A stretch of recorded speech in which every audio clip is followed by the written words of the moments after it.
লাশের ভেতর জীবন দে। চলো চলো ঢাকা চলো, বাংলাদেশ স্বাধীন করো। চলো চলো ঢাকা চলো, বাংলাদেশ স্বাধীন করো।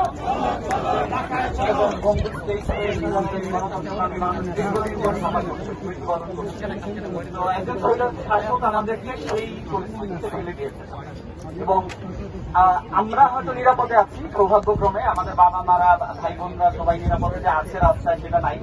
এবং এই লড়াইতে আমরা যদি হেরে যাই তাহলে it will be a complete mafia state.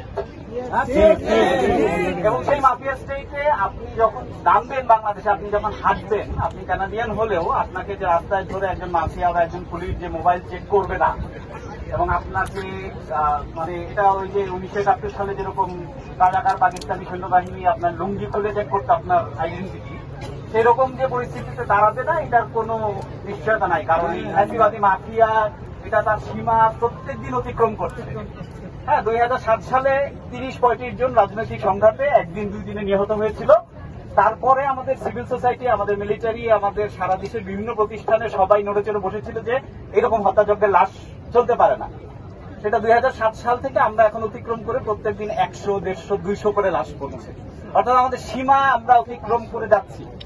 হ্যাঁ, তো আমরা জানি না যে লাশের সংখ্যা, এবং সরকার এখন পর্যন্ত কোনো স্টেটমেন্ট দেয় নাই। একটা রাষ্ট্রে মৃত নাগরিকের সংখ্যার কোনো স্টেটমেন্ট সরকারের পক্ষ থেকে আসে নাই।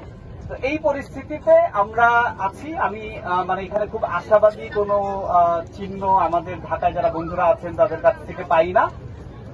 প্রবাসী বন্ধুদের কাছে আমি একটা আহ্বান জানাই যে আপনারা অলরেডি রেমিটেন্স শাটডাউনে ডাক দিয়েছেন।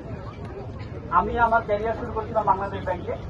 বাংলাদেশ ব্যাংকের আমার অনেক কর্মকর্তা বন্ধুরা এই মুহূর্তে কর্মরত আছেন, অর্থ মন্ত্রণালয়ে অনেক কর্মকর্তা বন্ধুরা আছেন।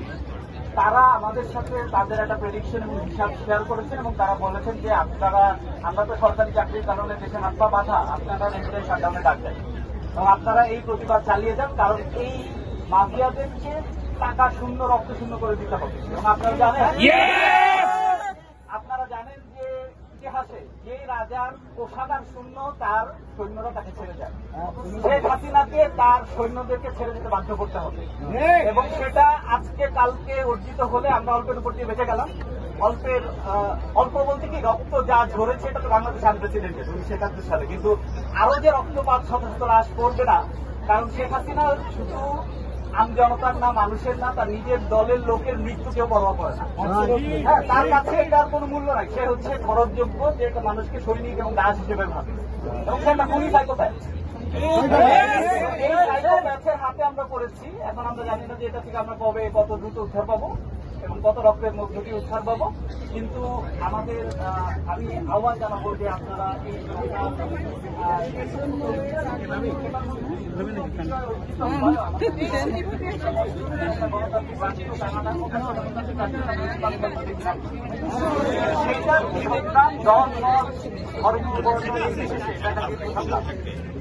সংগ্রামে আমাদের যে প্রচেষ্টা, আমাদের যে অবদান, এটা আমাদেরকে চালিয়ে যেতে হবে। কারণ বাংলাদেশ অনেককাল দরিদ্র থাকবে, অনেককাল ভোট থাকবে।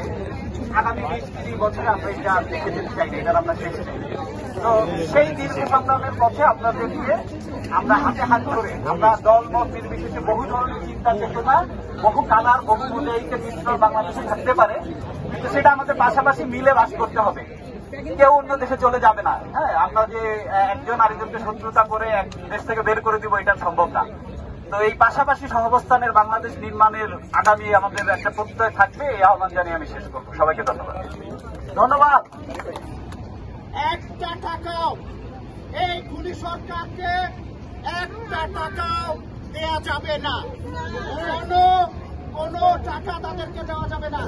বাংলাদেশে আপনাদের আত্মীয় স্বজন, বন্ধু বান্ধব, পাড়া প্রতিবেশী যারাই আছে তাদেরকে স্পষ্টভাবে জানিয়ে দিন, সম্পূর্ণরূপে অসহযোগ। বিদ্যুতের বিল দিবেন না, পানির বিল দিবেন না, সরকারি খাজনা দিবেন না, ট্যাক্স দিবেন না। এই খুনি সরকারকে আর কোনোভাবে থাকতে দেওয়া যাবে না। জীবন দে, নইলে গদি ছাইরা দে, নইলে গদি ছাইরা দে। চলো চলো ঢাকা চলো, বাংলাদেশ। বাংলাদেশ স্বাধীন করো। চলো চলো ঢাকা চলো।